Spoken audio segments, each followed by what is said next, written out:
class is in session.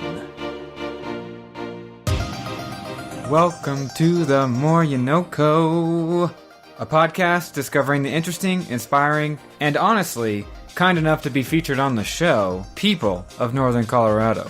Today, for the first time, we have 3 guests on the show. David Edwards, Courtney Luce, and Caitlin Konecny are all lead collaborators and founders of the Tjardes School of Innovation. This is a kindergarten through 8th grade school in Greeley that you have to see to believe. Today, however, you're just going to have to hear it, and all will be great. So still, believe it. Many people out there can tell you about their problems or issues they might have with the United States education system. Not everybody is trying to fix the education system in their own way. Today's guests are, and they did so by starting their very own school. Without further delay, here are our guests. Okay, here I sit in the Tjardes School of Innovation with the 3 founders and lead collaborators of this very school. So I'm going to have each of the 3 of them introduce themselves, and then we'll jump right in today. Okay. Well, I'm David Edwards, lead collaborator, and I work during the day with the 7th and 8th graders of the school.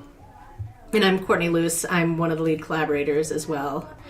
And I'm Caitlin Konecny, also lead collaborator, and I teach kindergarten during the day. Where did this idea start? So, we all started at different points and places. So I was working on a paper for a class. I had wanted to start a school and intentionally took a class during my doctoral program where the end project was to design a school. I started working on that, and as I was one day working on the project, I ran into David's wife, and she said, "Oh, are you working on something for school?" And I said, "Yeah, well, I'm doing this project for a class where I have to design a school, but it's something I actually want to do, and I, this is a project I want to bring to life." And when I started to describe it to her, she called David over, and he, had a piece of paper where he had been writing down many of the same ideas, and he had been talking to Caitlin, and so they had been working out ideas about starting a school, and so the 3 of us decided we were going to get together one day at the public library, and we opened a document called Let's Design a School. Original. Yeah. I like it. So without having previously talked, you all had similar ideas down for a school that you kind of wanted to start. What were some of those things you had in common, or your ideas?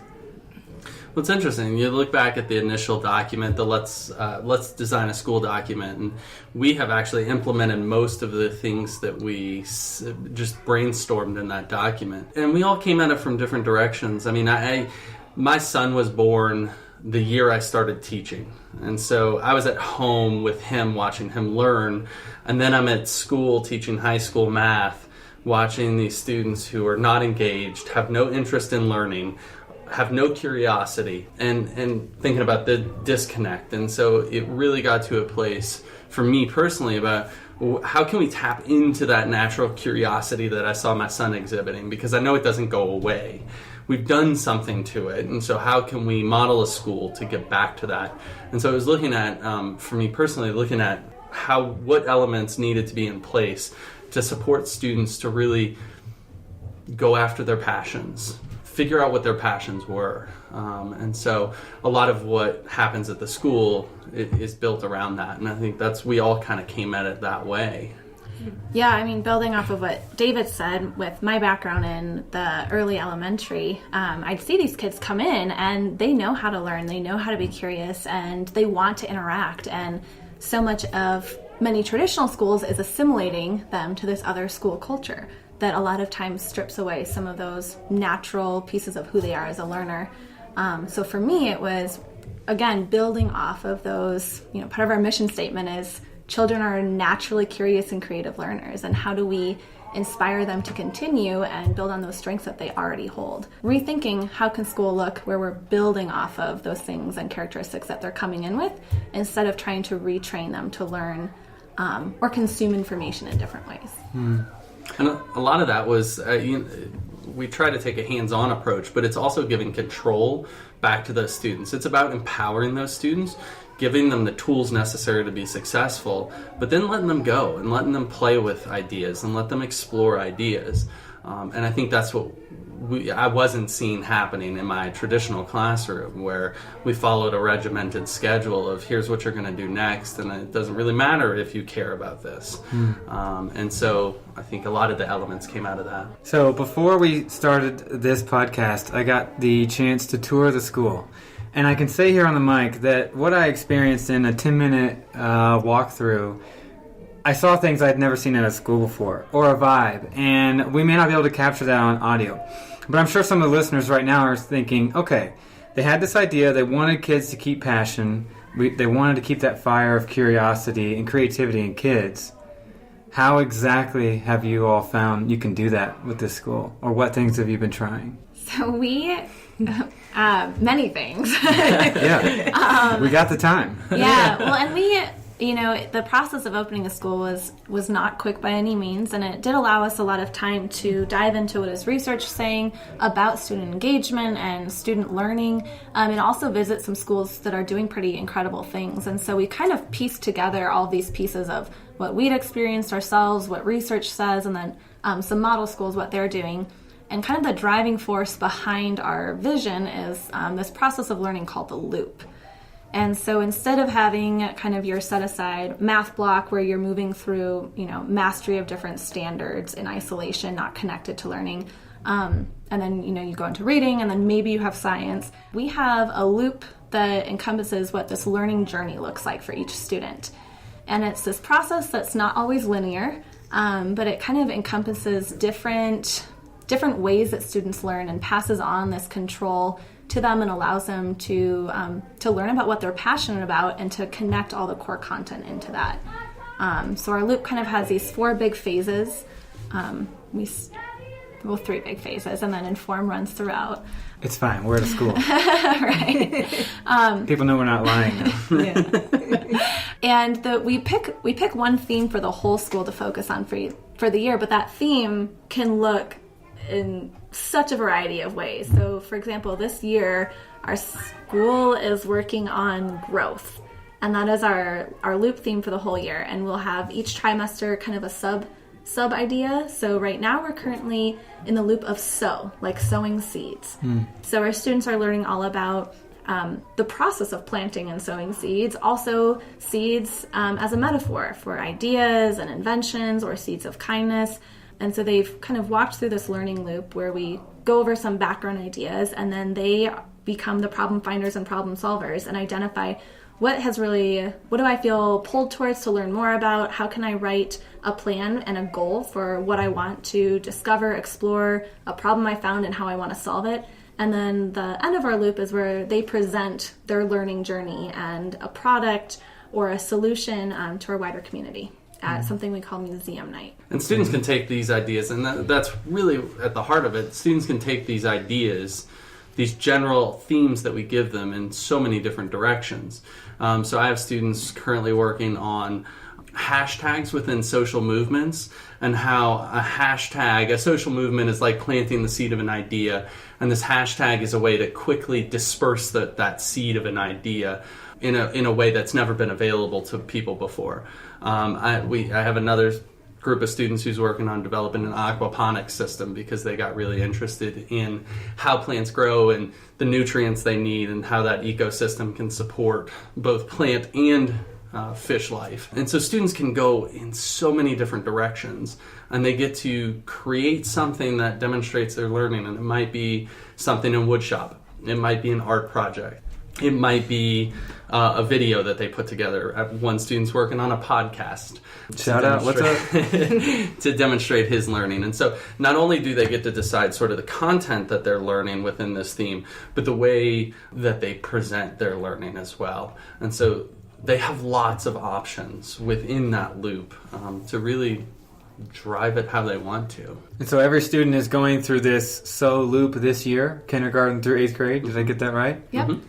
For this Yeah, so the trimester. loops are all part of our greater theme. The loops last 12 weeks. So is the first 12 weeks. Oh, right, okay. And then our next 2 loops are nurture and harvest, and those all kind of fit under the bigger umbrella of grow. And this allows this idea of sewing and inspiring and developing.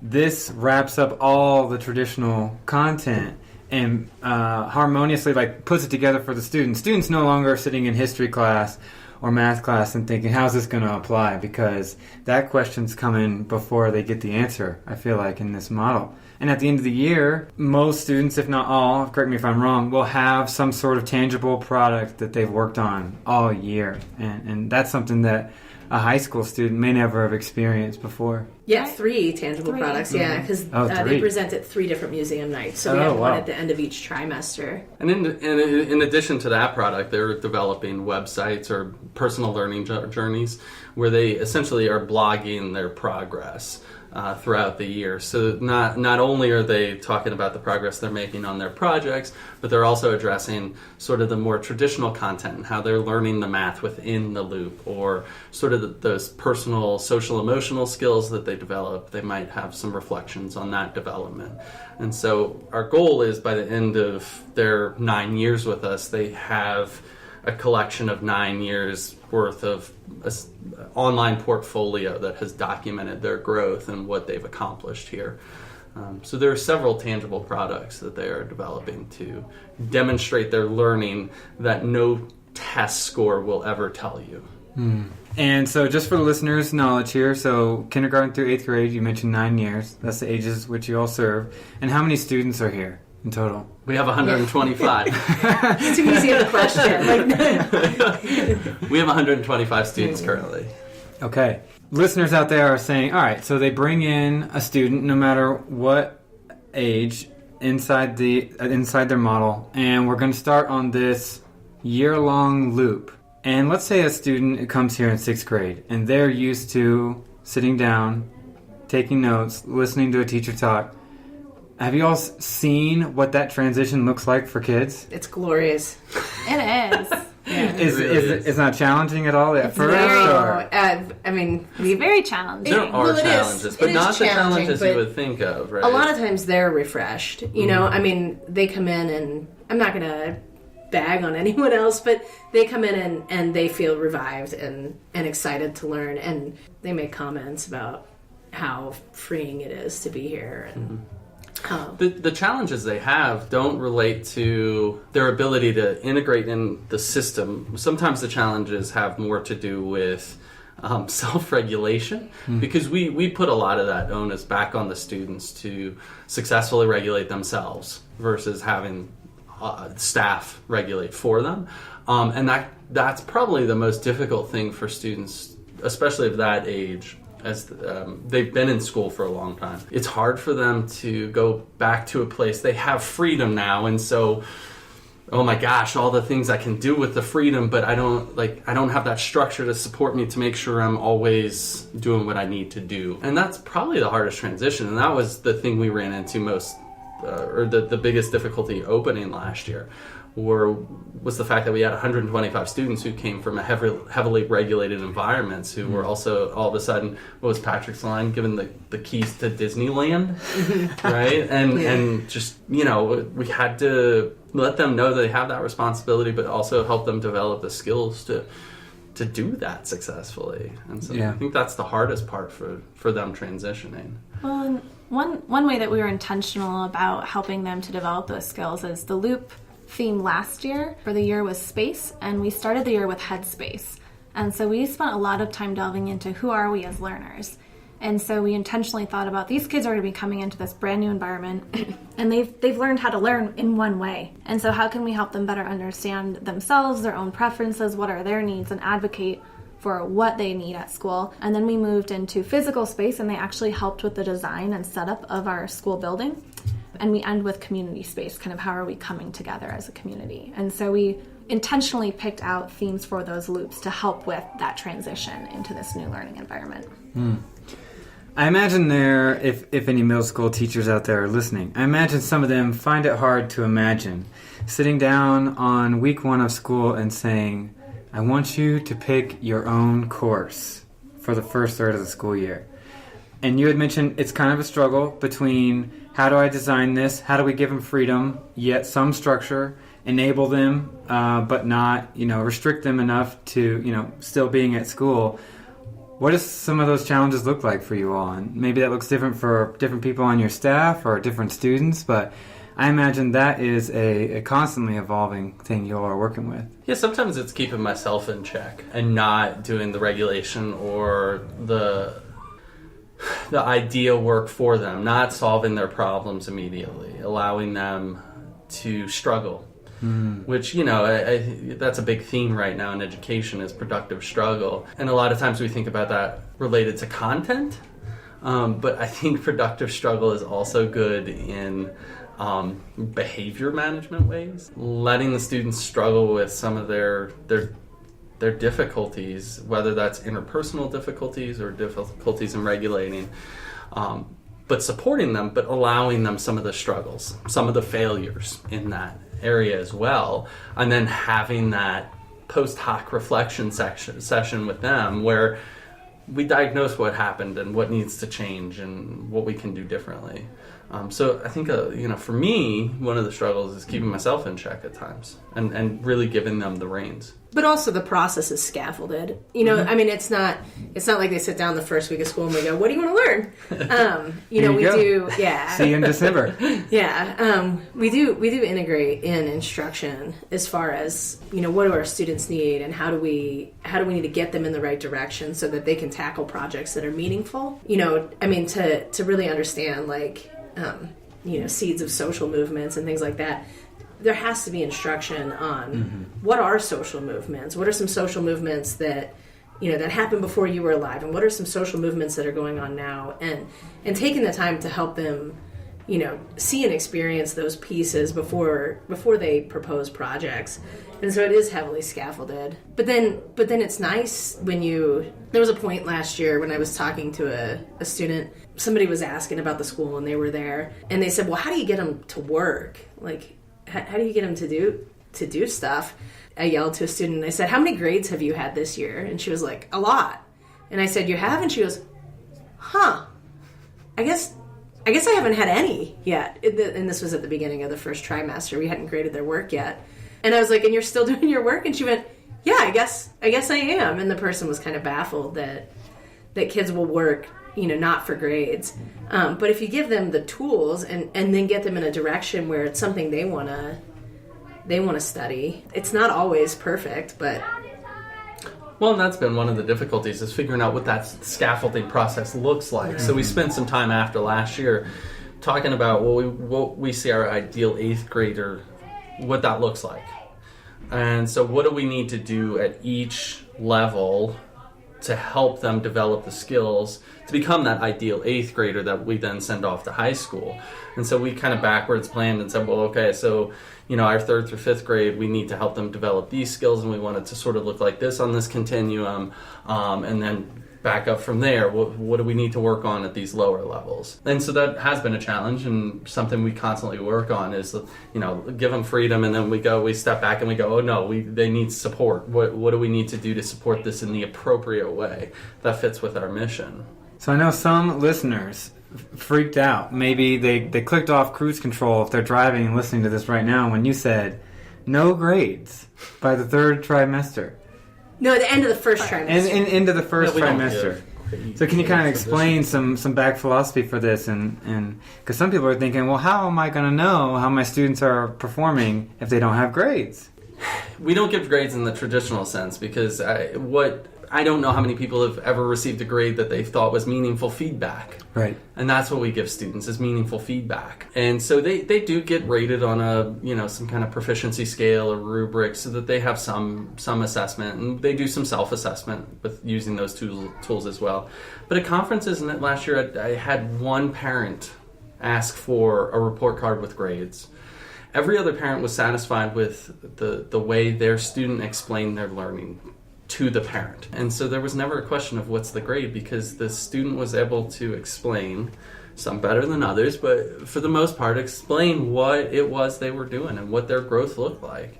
And so I don't think, if you're giving students that meaningful feedback and the students can describe their learning, what more does a grade offer you? Mm-hmm. And even at the kindergarten level, my students also were participated in their own conferences, and they were able to explain what goals they had set for that time, what work they had done to advance towards those goals, and they were brutally honest about what they still needed to do to meet those and whether they had or not. And so I think so much of it, we're trying to reframe the whole idea about school is not about like, did I do this or not, and when can I move on? But where am I at in the process, and what resources do I need? What else do I have left to continue to grow for the purpose of learning and discovering and creating, not just to check it off and be done and move on to the next class? I think we can all think back to a time when we took a test and we saw the grade, and what happened with that? Nothing. That's not a learning experience. It's almost like looking in the rearview mirror as to where we should go next. You know, I feel like the idea of a lot of grades, I mean, we could have a conversation all day about how you could restructure a grade and feedback to make it more meaningful, but so much of typical school grading, and I feel like especially for 8th grade and under, is archaic. It's outdated, and I feel like your all's model is inspiring. And I mean, if a person walked into this building, they'd probably be at least minimally inspired by what you all are doing here. Can we walk through? I know it's a hard request, but can you explain a little bit about the design of the place, or what someone might experience walking in here, or how it may be different than the physical building. Yes, the physical building. Yeah, we are switching from the philosophical currently.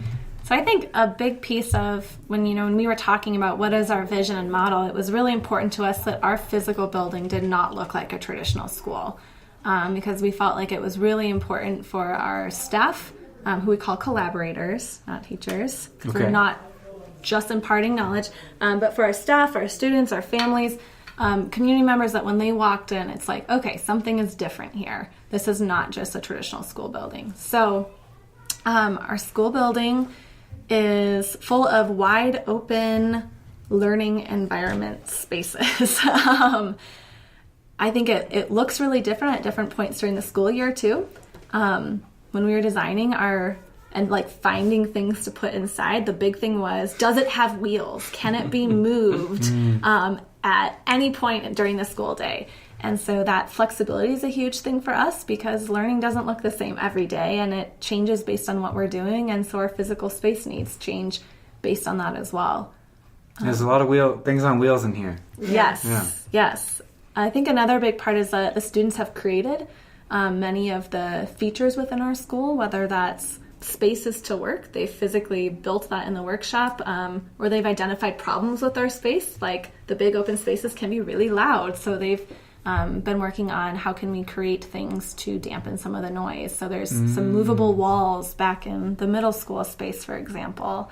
So a lot of student-created items. Yeah, can you touch on the mobile walls, which were also written all over with like student goals and questions to content? Yeah, that came from the mind of a 6th grader last year. One of our loops last year was physical space, where we had students delve into what a physical learning space looks like and what's best for students. And then they identified an issue with the space and tried to remedy that. And one of the 6th graders, she identified 2 problems, both having to do with distractions. And so she said one is the noise and the echo, and the other is the fact that there's no visual break in the space at times. It would be nice to have that. And so she wanted to build some walls. And I pushed back a little bit and said, well, how are we going to make that work in this space that one day is a full-on wood shop, the next day is hosting a play, the next day is a learning space, or more traditional learning space maybe. And so she just was like, okay, and then she wandered off, and then she comes to me with this drawing of these mobile walls. She then worked with our woodshop collaborator, Austin, to design, and then a week later I walk in, and this 6th grader is there with a nail gun just putting it together. She had put insulation in it to help with the sound dampening, and so she built those, and she was done a little early on the project. And I said, okay, Cecily, so what can we do to, like, you have some extra time, how can we make this even better? And so chalkboard paint came up, and she put some desks on one of the sides. So now they're not just mobile walls, they're mobile sort of work tables. And the chalkboard paint it hosts our curiosity board right now. So we encourage students to ask questions, wonders. One of the walls currently hosts that, where they talk about, they can write any question they have about any random topic throughout the day. So there's a question about medieval dialects up there right now.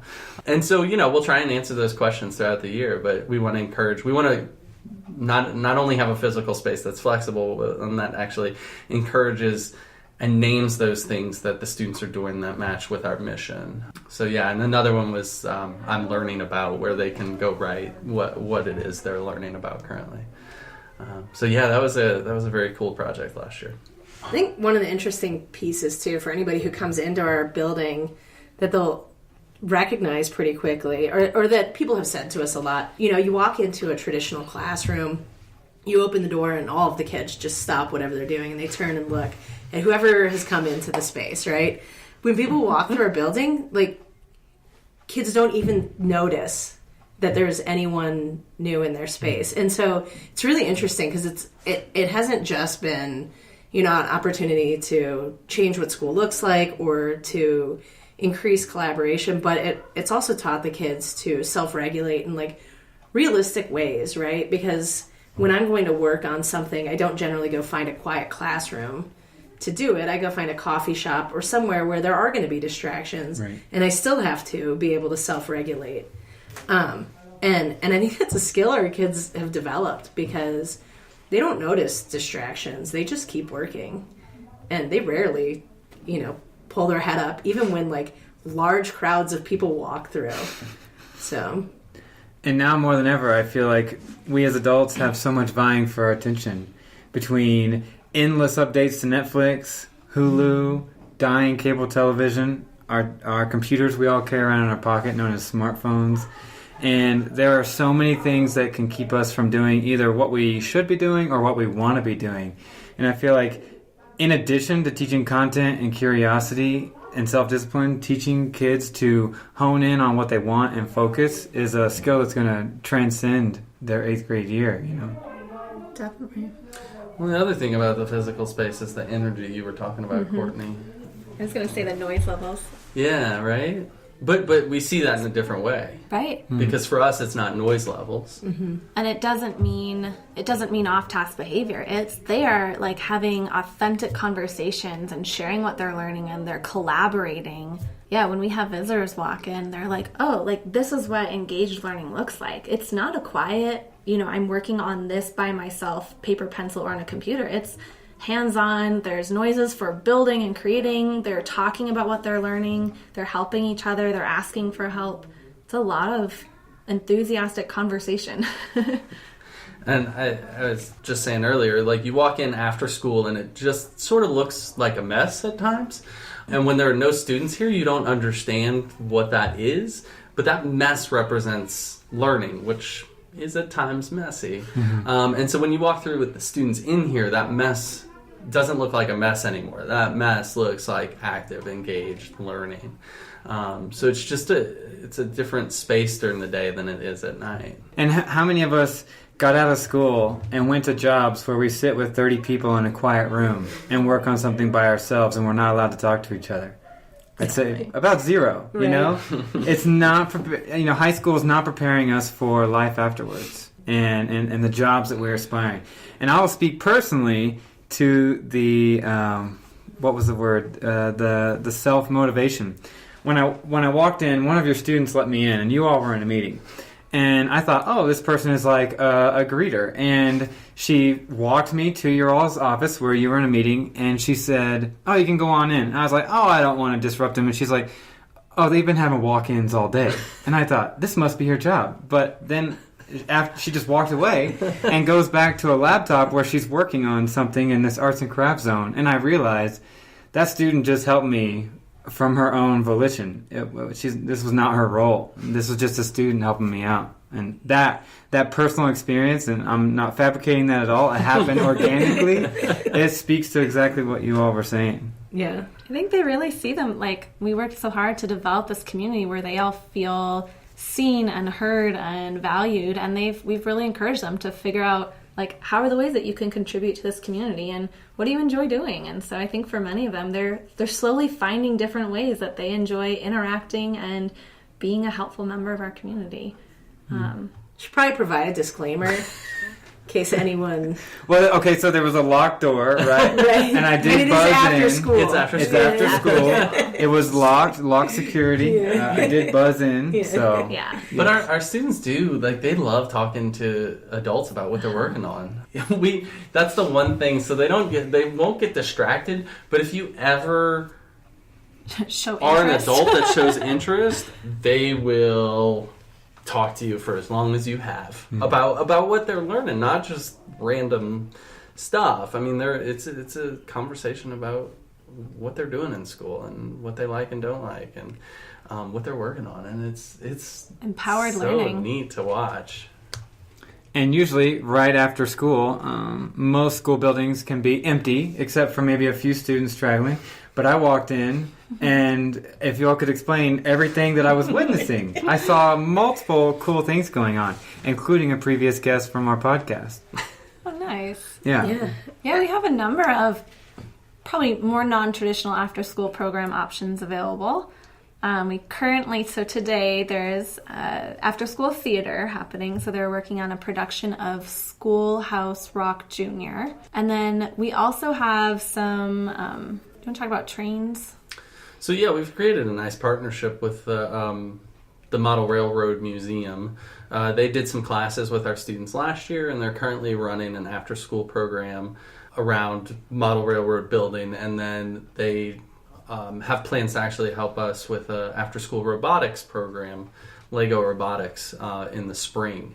And so they come over and volunteer and work with our students after school. Yeah, students were building their own section of a model railroad layout, Yeah. which was super neat. Yeah.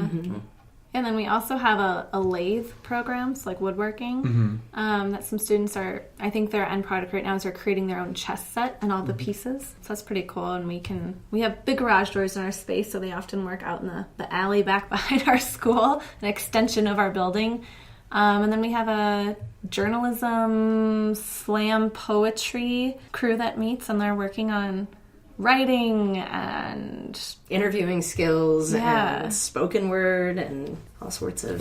We have, the last time I looked, I believe we have, it's really close to 50% of our student population participating in after-school programs. Half of our students don't go home at 3:15. or they come early for orchestra. Right. Oh, if we include orchestra, Yeah. we're over 50% probably. Wow. Yeah. I don't know many schools you could say that about. 50% are here before or after school actively because they want to be involved in something. What reactions have you got from families, parents of students who have joined your school? I think our parents are like the coolest. We have the most supportive families, and I think a lot of schools, parents want to get behind their kids' education. And I think parents are supportive, but our families are so involved in. We try to find new ways to bring them in, and lots of ways to include families. One, we do a lot of field trips. We use the community as a learning space, and parents love to come along to those. I think our parents are just super supportive of what we're doing, and they're happy. It's hard to speak for someone else, so I'm hoping. Right. I'm hoping, but I feel like our parents are happy that their kids are happy at school. So I think that's one of the most common refrains I hear is that before this school opened, my student whined, cried, refused to go to school every day. And now they get up in the morning and they go to school and they're happy when they come home still. I mean, I had a student who broke his arm on Saturday and his coach was here for something today. And he said to me that the first thing he asked as he lay on the field before he getting taken in the ambulance was, does this mean I'm not going to be able to go to school Monday? Because he knew he was working on a project with somebody and he wanted to be here to work on that project. I mean, what better testament to like how engaged our students are. Yeah. Yeah, I think, what we hear from parents every day is how the growth that they're seeing in their children, not just in reading, not just in math, but as human beings. And, I hear from many of my kindergarten parents like, oh, like my kids are learning all these social skills and they're caring about the people around them. They're asking these big questions, which some parents like, they will not stop asking why, or some of that, and they will not stop making messes in our home, and because they just want to continue the learning. But for many of our parents, I think they realize how these kids, like, they're so invested in what they're learning that they want to continue that at home, and they want to know how can they support their child to continue these learning ventures at home, and what can they do over the summer to keep their brains going, to just keep building on what they do at school. But I think some of that growth that they see, not just in core content areas, but in other areas, has been really impactful for our parents to take in. As a parent, were you going to speak as a parent too? No, I wasn't. But go. I mean, as a parent, like I have 2 children who go here, and one of them is waving at me. I have 2 children who go here, and I can speak to that fully. I mean, my kids have always been messy because they're children, but they come home and they want to experiment and they want to explore and they want to research and they have questions. And they used to come home from school and they would be, we called it the witching hour, because they had self-regulated all day long and they just would lose it. And now they come home and they just want to extend whatever questions they came up with during the day. And yeah, my house is way messier, but I couldn't be happier. So, David, were you going to speak something? I was, and then I realized maybe I didn't know I couldn't remember the full story. There was a parent talking last week who said her son was doing something with the tub, and she walked in and she goes, "What are you doing?" And he's like, "Well, I'm just testing this question I had about the tub out, and so I'm doing this, and this to try and answer that question." She's like, "Is that a school project?" And he says, "No, I was just curious, so I decided to do this." But those are the skills they're developing here. We encourage the questions and the knowledge seeking after they have the questions. And he was just random, weeknight just doing that, because that was what you do. It wasn't something you do in school. Yeah, it's part of who you are as a person, right? And so he had taken that on. I think a lot of us remember as adults a time when we'd be excited about something dorky or nerdy, or we'd get super excited about learning something. And somewhere along the way, learning something new becomes, I don't want to say embarrassing, but it loses its trivial spirit and we stop being excited. And I think a lot of adults at some point, even if they don't say it out loud, have questioned, where did my sense of wonder go? Where did my excitement go? And it makes me wonder, if you all are able to extend that here at the School of Innovation, you are educating kids in a way that's going to transcend your experience here, K through 8. And it really makes me wonder, and again, I don't want to call anybody out, and I'm not saying that this is Greeley or Northern Colorado specific, or I might say that this is, we're talking about a national level here of high school. Do you or do parents of your students worry about where they go after the School of Innovation? Because are there options for 9th through 12, and even, let's be honest, at the university level, that reflect this type of philosophy? Yeah, I do. I think parents worry. We have a lot of parents who are hoping we start a high school, and that's definitely in our plans. We'd like to do that to extend what they're doing here, and then also create new pathways for them, because when they leave in 8th grade, they're not done. There's so much left to explore. But one of our hopes is that, and I don't think hope, that's not a good word anymore. That's something we used to say when we were starting. I think one of the things we're doing is making sure our kids can learn no matter what the environment is, and that they're flexible in being learners. The curiosity that they develop, that will serve them no matter where they go, whether that's the university or a traditional high school. But having the skills to be able to learn in any environment, I think that extends beyond just school, right? Like, the point of school isn't school, so let's think about how we can serve you. Not thinking about just high school or thinking about university, but how can we serve you as a person? Sorry. It's okay. Well, exactly that. Our goal is to create these empowered learners who know who they are as learners themselves, and who are able to think about their thinking, that whole metacognition, so that no matter where they end up, they're able to find resources, ask questions, collaborate, be creative, and meet the needs of any learning environment that they're in, or advocate for changes that they would like to have made to their learning environment. I think we have a group of students who are slowly and in the process of learning how and where and why and when they do their best learning, and they are able to tell you with a lot of specifics what they need changed. And so I think that advocacy that they're developing for themselves will really serve them well. So you're hoping that no matter where they go from here, the skills and the mindset and the ability to think about their own learning will propel them through whatever environment it may be. I'm sitting in this class, it may not necessarily be my favorite, but I'm going to remember the tools and my experience from the School of Innovation, and that's going to get me through freshman year. And I'm going to squeeze out what I can from my new school.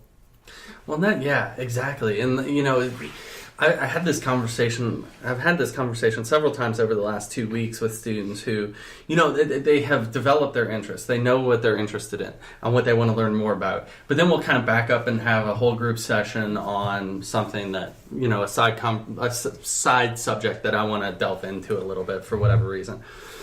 And I'll have students who are just like, well, this doesn't interest me. So I'm kind of checked out right now. And it's that conversation about how you find interest in whatever is being presented to you, right? And so I've had that conversation about how do you, even if it's a topic that is not naturally your favorite thing, how can you somehow find something that you find worthwhile in it so that you can engage that more meaningfully, right? And so a lot of that has been about asking those questions, because I've said to them, you know, one of the ways that I develop interest personally is I ask questions. And the more I ask questions, the more information I get, the more interested I naturally become. And so that's one of the reasons we really push to like ask questions, because the interest exists there. You just have to find it. Right. And those questions can help you find that. But if you just sit back and don't take anything in or engage with it, then it's not interesting. Right. Because I feel like, unfortunately, and this is my own opinion speaking, that a lot of people who have already grown and become adults, I don't know if I want to say they lost it, but I feel like there comes a certain point where they feel like learning is done. And now I'm going to work. And I'm going to do things that I should in society. And I think part of that opinion is built up when I tell people that at my current age I'm still in school, and people just can't fathom still learning on a daily basis. Wow. What? You're still in school? Like, you sign up for this? You went back after working? And it's like, yeah, I love learning. And I almost feel like I have to self-prescribe being a nerd. Oh, I happen to be one of those weirdos that loves learning.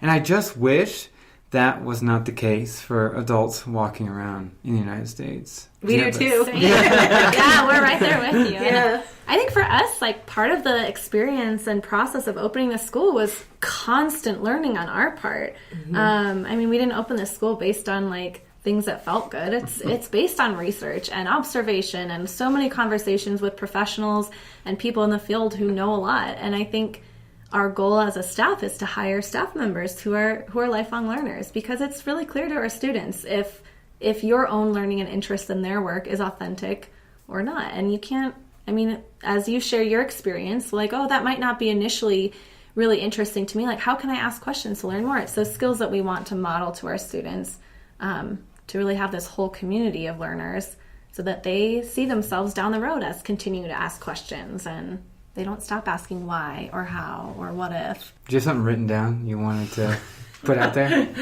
We like to come up with t-shirt ideas, and so as he was talking, I wrote down t-shirt idea. Everything is interesting. Yeah. Because you could take any subject, and if at first people are, oh my God, this again, I guarantee there's something interesting that you can find. Mm-hmm. Yeah. We were literally running, so we had two groups in one of our big warehouses 3 weeks ago, I guess, working on the same exact activity. I think you need to explain that our big warehouses are the school. Sorry, the garage. Sorry. This is sounding less like a school, by the way. It is our middle school home base. Yeah. And, you know, it was an activity that was selected because it was a thought-provoking mathematical activity. And so we had two groups of students working. And one group of students is over yelling at each other, writing on paper, tearing out big poster paper, like scribbling things down. And one group is sitting there just completely disengaged, kind of leaned back. I sort of walked over to them and I said, "What's going on?" And they were like, "Well, this is boring." And so I said, "Well, what over there? What's going on over there?" And they're like, "I don't know. What are they working on?" The same thing you are. So is it really the activity that's boring, or the fact that you haven't worked to find some interest in this activity? You haven't actually engaged that activity. And that conversation sparked something, because within 15 minutes they were doing the same thing. But they need those reminders of and that's one of the things, especially with that middle school age group that has sort of, they've been in traditional school for a while, so they see something and they automatically make an assumption and back off of it. But so it's those constant reminders of, there's something there. You've just got to work to find it sometimes. Sometimes it's real obvious, but sometimes you have to work to find it. Especially with middle schoolers, do you feel like their energy is contagious, either for better or worse, like what you were saying? Yes. For example, both directions. For example, I could imagine a disenfranchised middle schooler coming into the School of Innovation, having never really felt like they fit into school. And if you're all of a sudden dropped into an environment where 120 students are excited to come to school every day, I don't think it's going to take you long to jump right in and be just as excited. I mean, that was the process. Last year was our first year, and so we had a lot of hesitant students coming our way who didn't know what to expect, and there wasn't a set culture created. It wasn't like we've had a few new students this year who come into this established community where everyone is excited to be here, but last year was definitely a process of kind of helping them to buy into what we're talking about and developing those relationships and getting on board with the mission and vision. So I wouldn't say it was immediate at all last year. It was a process for sure. Yeah, can we walk through some of that? Because I think that is probably very fascinating. So the door's open. You've got your first 100 or so students. We were so naive. Caitlin and I have this selfie of the first day, and we were just like smiling and wearing our bright orange vests to go out to like morning duty to welcome the kids as they cross, the parking lot. We're like, day one, this bright-eyed. is so great. Day 3. Oh, hour one. I don't know if we smiled again for like 7 weeks. That's not true. Yeah, that's not true, actually. It was hard, though. No, there were a lot of great moments in there. It was, a lot of people say, oh yeah, year one's really hard. There's no way to quantify that, right? Like, there's nothing somebody can put in writing to actually get what that experience is like of trying to build a culture and trying to, especially take a group of kids who may or may not have fit in traditional school, many who weren't having success or were bored or whatever the case may have been, and then to bring them in and in the beginning try to convince them that this was going to be a different experience. And how do you do that? Keep showing up day after day and not making them sit in desks day after day. I mean, it's showing them consistently, like these new routines or lack of some of the routines they're used to, they're not going to suddenly stop or revert back to what you're used to. And we're also going to put the learning back on you day after day and continue to help you become inspired and engaged and ask those questions and learn about you. I think showing them that we're not changing. We're going to ask you to change a little bit. It's going to be uncomfortable, but we're here with you. Uncomfortable. And it was. And, it's building trust. Mm-hmm. I mean, relationships. It's relationships and trust, because we had, students getting patterns in school. And they all had established patterns and routines that they had developed with dealing with whatever the situation was. And we had to break a lot of those because, we had students, the first time they got, we had to have a side conversation about some choice they made. It was, oh, you're just going to send me home. That's what they were used to. Right. And it took a long time of me saying to them, no, I want you here, and I want to figure out how to make this work. For them to actually believe that was true. That's exhausting work, emotionally, physically, mentally, but it's the work that paid off. I mean, it's why we have such a connected community. But it's consistency and letting them know you care. You're not just here to work through this one set of prescribed things. Like, you're here to actually work with them. To learn with them. To learn with them, right? Yeah.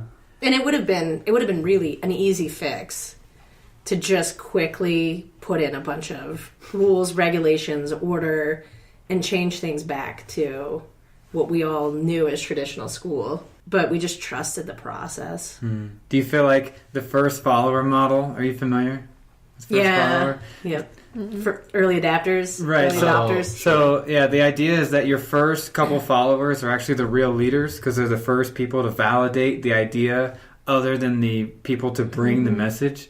Do you feel like when the switches started flipping and your first year students last year, they said, "This is it. We're here. It's real. This school is ours." Do you feel like the first couple of students who flipped started leading other kids and showing them that this is true? It's not some made-up experiment they're running on us, and this is our school now?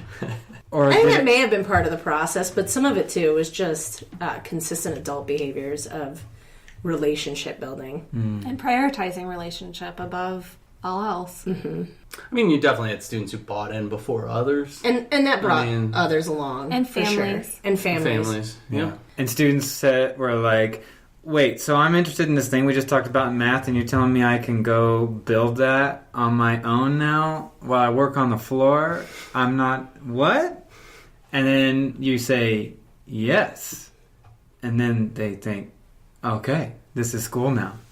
And I think for some of our older kids, I mean, having a brand new group of kindergartners, they had never experienced school. So we're just building off of what they're bringing. And there was a point early on in the year where we had some groups of our older students coming to learn from our kindergartners were showing off their projects. And I remember the older students being like, they did that? And they're asking those questions? So I think it was a combination, not just those older leaders who bought in right away, but we really encouraged the kind of that cross-age learning, and for them to see what some of the younger students were doing and just taking off with it. And then it was really impactful for our older students to kind of see that empowerment happen really naturally and quickly with their youngest learners and become inspired by that. Mm-hmm. That is inspiring in an odd way. As for kindergartners, they will grow up in the School of Innovation not knowing how it could have been otherwise. It's very exciting. What did somebody the other day said something about a principal, and it was like, what's that? Yeah. Because we don't have a principal. Or when you read your general back to school books, and it's like the principal, and all my students are like, who is that? Yeah. That's not a collaborator. Yeah. Right. And so you felt like the students who had gone through more schooling, it took them a little longer to adjust their mindset to, this is school now. And based on personality, I think it really varied. But past experience played a big part of it. Let's see. So for one, I would recommend listeners check out the website, because although it doesn't even come close to capturing what it was like to walk in here, you immediately see pictures of students woodworking at school at a younger age than I would have predicted. And you see people working on their own projects. And I don't know if you want to speak to parts of the website. One, I didn't know if you want to touch on was the Inform, Inspire, Ignite, and Innovate section that you all put up. I thought that's something we haven't talked about at all. Well, that's a part of our loop. So those are the stages I was referencing. Oh, right. Yeah. If I was paying attention. No, but I didn't name them. So you're right. The Inform, Inspire, Ignite, Innovate are the stages that students work through on their learning journey. Each stage is slightly different. So Inform runs throughout, and that's that teacher kind of giving that background knowledge, laying the groundwork, stepping in when needed to kind of plug little holes that the students might have. And Inspire is when the students really start asking those questions of what is interesting to me and what inspires me, what do I want to continue on further. And that's a lot of research that they're leading themselves. It could be interviews with experts in the field, going out in our community and seeing some things in action. And then Ignite is where they take off and kind of set a plan for what is my goal for learning this trimester or loop. And innovate is where they're creating and experimenting and producing. And then it goes back around to inform where they're showing what their learning goal has been in their learning journey. Yeah, and there's a slow release. So at the beginning of the loop, it is more teacher directed, and then it shifts to innovate, where it's 100% student directed. So some of the scaffolds Courtney was talking about earlier, that's sort of embedded in that process. So during Inspire, a lot of times we're doing some activities that allow students to explore different topics and ideas within the theme to find the thing that they're most interested in. And so that's sort of more heavily planned. But then by the time for middle school students, and I know this looks different for different age groups, but for the middle school students, by the time I get to the Ignite phase, my plans look very different than a traditional teacher's plans. It's student-directed learning time, and that's sort of it. Like we'll have reading groups embedded, or we might have some other activity, but for the most part, my plans are student-directed learning, project work, and I'm just guiding students where they need me. So it's finding resources for them based on what they need, but they are driving most of that. I imagine like a V shape, where at the beginning, when we're introducing stuff, most of the students are in the same exact spot. And then a week, 2 weeks, 3 weeks, a month, it's like, oh my God, I'm helping woodworking 1 second, and over here I'm helping, discover social media or what. I feel like that is a skill in itself, to be able to work with students. I bounce a lot, but I've also learned so much from probably the students. I had a conversation with somebody, one of my it was actually a group of my 7th graders the other day. They were teaching me about aquaponics, and I had no clue what they were talking about. And I'm like, you're going to have to slow down.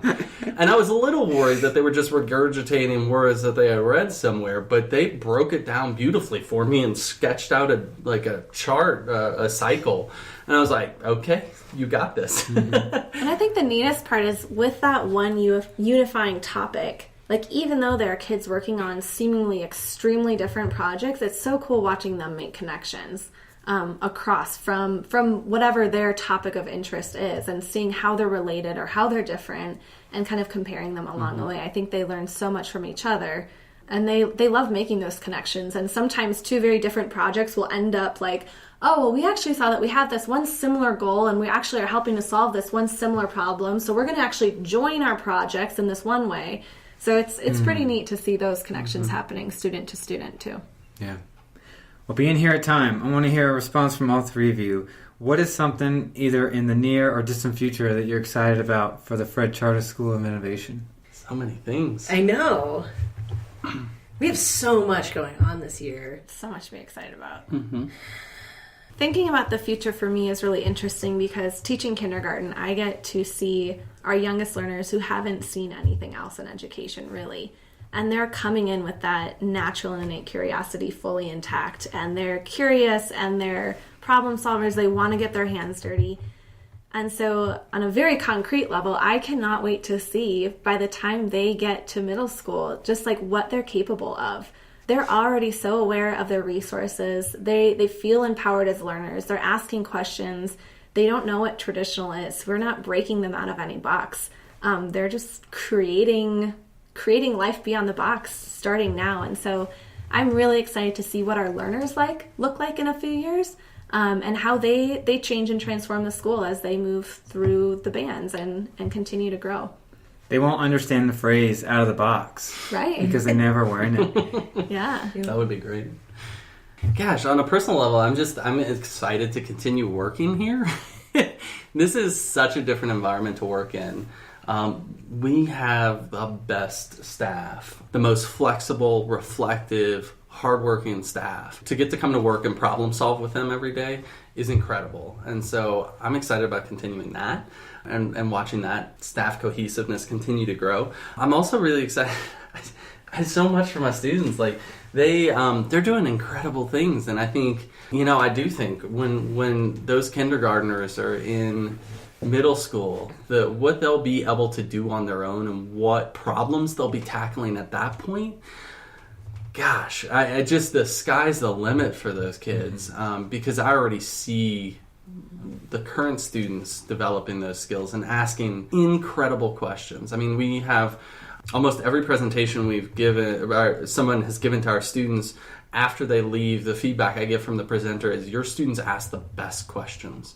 And I take so much pride in that, because I want them to be curious, lifelong learners who, and not just as like a catchy educational phrase. Like, I legitimately want that for students. And I'm excited to see what they do as they move into high school and college and life, because I think they will be, I mean, you kind of hit on this, like, they will be the innovators, because you can't be the innovators without asking the questions. I'm thrilled to see what they accomplish when they get out in the world and they start asking those questions, because I think they're going to push things in ways that are going to have impactful change. I really hate that I chose to not speak until third. That's why I jumped right in there. It was smart, because those were brilliant and beautiful answers. And now, yeah, I mean, one of the things that I look forward to on a personal level is starting the high school and looking at, what can we do there too? Because I don't think it would just be an older level of this. I think we'll also think beyond this and go, okay, now where can we take it for these students? But really, the first thing that came to mind was a little more short term. I'm excited for our first museum night. Our first museum night plug, November 2nd. Is it open to the public? It is open to the public. Okay, November 2nd. November located 2nd. Where? 717 6th Street. Okay. We start at 5 p.m. It goes till 6:30. And you get to see the students' projects. And I'm excited because, last year it gradually got better as we went. And this year, the kids know what that can look like, and they know what they can do. And I think it's going to be just incredible what they're able to produce this time around, and how ready they'll be for it, because they're so comfortable talking to the public now, and they're so comfortable sharing their learning. They're already excited about it, and we're 3 weeks out, and they're excited about their projects. And so I get really giddy about the week before museum night. There's like magic here. It is. There's a buzz in this building, and you walk in and you, like, there are just kids working everywhere on cool stuff, and so I'm excited to feel that. Yeah. Well, as a person in the community and an educator myself, I want to personally thank you all for starting this school, working with kids in our community in this way, and keeping that flame and fanning it for them. And also, thank you for your time being here on the show. Thanks, Ivan. Thank you. Yeah. Thanks. Do you have an idea or input about a possible future guest on the show? Reach out to us at themoreyouknow@gmail.com, or just private message us on our Instagram page. I want to say a special thank you to Russell Isaac Long, the man responsible for all the music used here at the More You Know Co. Are you looking for a little bit of bonus content in addition to the regular episodes on the show? Look for us out there on the interwebs on Facebook, Instagram, and Twitter, all at The More You Know Co. Until next time, peace!